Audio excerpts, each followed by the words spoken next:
Did you know the average Joe is losing $1,260 a year having a punt? As a nation, per capita, we are the largest gambling country in the world. Stay tuned. We're going to have a punt on Sydney property market.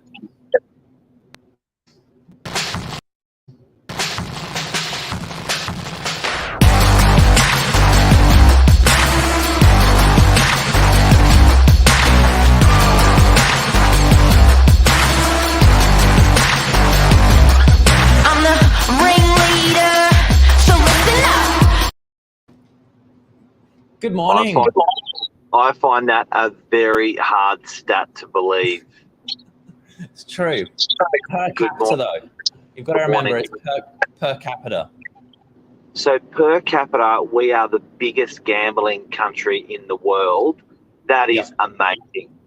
I don't know, maybe we're just the most honest in our reporting, but, you know, compared to other countries, but that's huge. That is huge. When you think about it, though, all those little multis that get put on.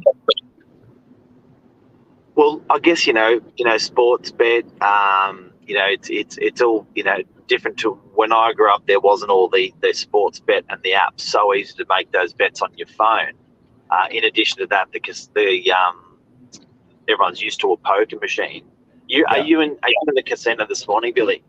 Yeah, I actually had to stop off on my way through. I'm just finishing up the night before, Mark, actually. Wow.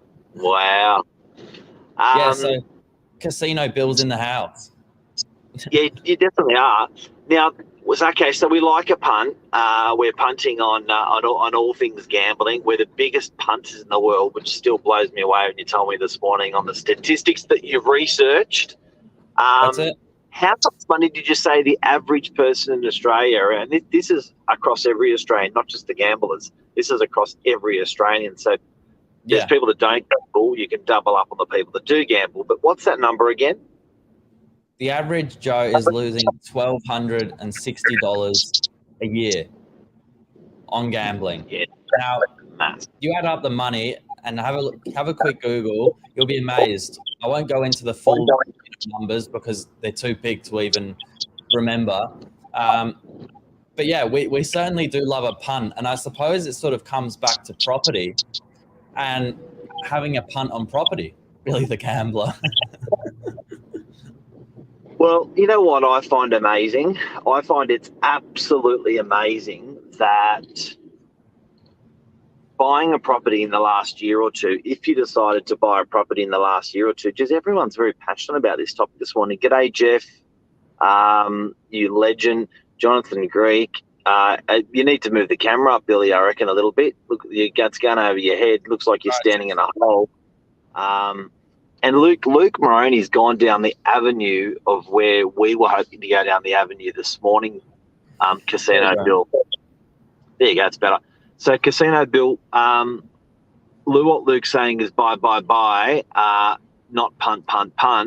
And do you know what? The average Australian, if they bought a property, would not be losing $1,200 or $1,400 a year. If the average Australian wanted to buy a property, these days, majority of cities, majority of regional towns, with the current interest rates, after you pay your outgoings, after you pay your interest, your rent's going to be higher. That's called positively geared. So the gamblers are negatively geared by, what did you say, $1,200? Yeah, $1,200, $1,300. So the gamblers gambling on poker machines and sports bet, they're negative. They're negative, but the gamblers that are buying property, they're positive, not just to the tune of the rent each year, but the value of the property is also going up each year. Why the hell would you put it into a poker machine, and why the hell wouldn't you put that into a property today? Yeah. I reckon the problem we've got here, Mark, is gambling is so accessible. You know, it's on your phone, it's at the races, it's at a good dinner when you go out, it's at the casino next door to the nice restaurant. It's just everywhere. But in saying that, you can buy a property at 18 these days. You know, interest rates are low. There's no excuses. Well, you bought a property at 18, so you're not just saying that, but you know what? I think you're right. We blended gambling with socialising. We've made it part of our daily bread a little bit. You know, you go out, it's quite easy. The drinks are cheap. In an RSL club, or you know, where there's poker machines, often the drinks sometimes are even for nothing. Having said that, property is very social as well. Jeff saying, yep, it's an addiction. You can put $10 on a horse, and it's $1 million for a house. It takes patience, which not many people have. Yep. I suppose then where we wanted to go with this morning is taking a punt on Sydney property. It's interesting to have a look at the numbers. Our local area has done hugely well, amazing over the last 24 months. How's the CBD been looking though, Mark? Because you were there last night. I was there last night, and I was walking. I went for a bit of a walk this morning around where I live, and I was thinking to myself this morning, like, that herd mentality is just so common. It's so common with people, and when shit really hit the fan, everyone zigged. And I find when everyone zigs, it's good to zag. And, you know, when the stock market shits itself, you know, the genius is bored. But it's quite bold, and I love the saying, catching a falling knife. The knife's falling and it's got to be caught and it's going to cut. But at the end of the day, you got to get in there and grab it. So whether it's a bad stock market or bad property market or COVID, often these are the best times to get into properties. And then people will actually call those people visionaries, or they'll call those people geniuses. And it's like, you know what? They just had big balls. You know, when you look at people that had big balls, and all due respect to people that didn't have the capacity in COVID, some people were just genuinely affected, couldn't buy a property. But most people in most parts were just spooked. And when everyone was zigging, ducking for cover and shitting themselves, there were some people that jumped into property at the lowest time. And boy, were those guys clever. And the CBD of Sydney is like that at the moment. And ladies and gentlemen, if you haven't realised, rents in the city have gone down a lot. Property prices in the city haven't moved a very, very long time. So in most parts of Sydney, when most parts of regional New South Wales have gone up in the last year or two, 40%, 30%, 50%, CBD of Sydney in most part has gone up zero. I think it's a good thing to consider to get in there. Look, I'm very pro Northern Beaches. By DUI, you're always going to do well, but I'm definitely more pro to zag when others are zigging, or zigging when others are zagging, and not doing that sheep mentality. But it's interesting, right? Like, some people will be a bit cautious about buying regional property just because you might be relying on a new airport to go in, or a big, public investment. But we're talking about the CBD of, you were talking about the capital of our country, some of the most expensive real estate, in surrounding areas, and people are still cautious. Absolutely.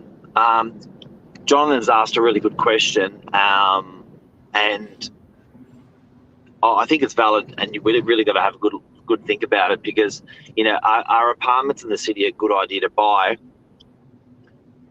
I'm not particularly saying that they are, but I'm saying that there definitely hasn't been capital growth in core CBD suburbs across Australia. I do. I think you came up with the other day, Billy, when you said supply is the enemy of capital growth. And I think if you are going to buy an apartment in the city, make sure there isn't going to be unlimited supply.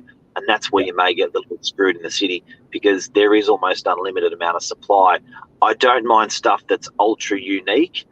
It may be like a, church conversion, or it may be something that's harbour front that can't be replicated. You can't have a lot of that supply, but certainly a boring CBD apartment that can be easily be replicated, I don't think that's a good investment. But my point from today is zigging when other people are zagging is very, very important. And it also means commercial leases. I saw people get into commercial leases, Billy, and have a punt when COVID was down. They negotiated really good rents, of which are going to last them for 5 or 10 years. They went the opposite direction. They had a punt. Well, that was my next question. How's commercial real estate been in the city? I know most of our stuff is out here, but you must have friends or family or yourself dealing in it. Shocking. And also, I don't think so. They have in commercial real estate. They have a whale, so it's called a whale, and it's your average rent. Your problem with the city is, well, the good thing about the city is you still haven't seen the depth of companies leaving the city. And the reason why is the average lease in the city is 5, 10 or 15 years. So it's not like a residential lease in DY or a one year commercial lease where you can just pull the carpet from under the lease and say that we're over, we're going. Yeah. A lot of these businesses have got the ability for 5 years to make this decision, or even 10 years to make this decision. So we don't see the full effect of it. But I think if you did, and I think if the city was full of short leases, I think you would have seen the city shit itself a bit more with these big commercial leases. Yeah, well, it's probably been phased out, or phasing the new trend coming in slowly, with the combination of people doing a couple of days in the office and things like that. But it's an interesting time to watch how this progresses over the next 5 years. Yeah. So that's the show, Billy Bob. I think so. There's a short and sweet one. It's a short and sweet one. Yeah, I think it's a very powerful one. One of my favourite things to talk about. When you told me this morning, I was blown off my chair because I think that I didn't know that Australians were the per capita, per head, the worst gamblers in the world. Yeah. Shocking. And I've always been passionate about taking that money from gambling and gambling it into residential property. Still a gamble, but a much more proven track record. You can see the average person, the average person, not that plays, but the average Australian is losing $1,200 It's a lose-lose, and you can definitely see that the average Australian having a gamble in property, it's quite the opposite. I'd love to know the number, Billy, of if you're a gambler in property, what the average profit is. Yeah, that's true. That would depend on how long you hold your multi for, Mark. Yeah, that's right. That's right. Well, you know what? It'd be good if TAB started selling property investments. You could buy like a small percentage. True that. And hold it for a long time. What's Jonathan got to say? A slaughterhouse down here. A big bank just left an entire 27-story building. I mean, that's unbelievable. How do you recover as a landlord to that, Mark? Yeah, I honestly reckon the people might look. It's human nature, and it's been going on for thousands of years. Like it or not, COVID or not COVID or whatever, if you think that people are going to decentralise for the rest of your lifetime, have a look back in history and see what people have done. People have always centralised. It's human nature. It is that herd mentality. It is what's been happening for thousands of years. So, look, I reckon that there is that mass exit of the city, and it may go on for a good 3 to 5 to 10 years. But at the end of the day, I can't see Aussies and the human race for life just because we can, and because of viruses and stuff like that. Ancient cities have always centralised. So if I was a punting man, I'd be punting the city's going to come back, and I don't think it's going to come back in its true form of what it was. I think the city will come back in a hybrid, a better version of itself. A more healthy version, a more caring version of what it was, respectful of COVID. So it'll be interesting. Watch this space. Watch this space. Thanks, Casino Bill. Thanks. Have a punt, Mark. Do you want to roll the outro? Yeah, sure. Everyone ready for it? Everyone, drum roll. Hit it. Drum roll. Oh, hang on. What? I don't know if you can hear the drums, but I hit the drum. Did you turn it up? Yeah, it's all the way up. Drum. Yeah. Oh, again? Drum roll.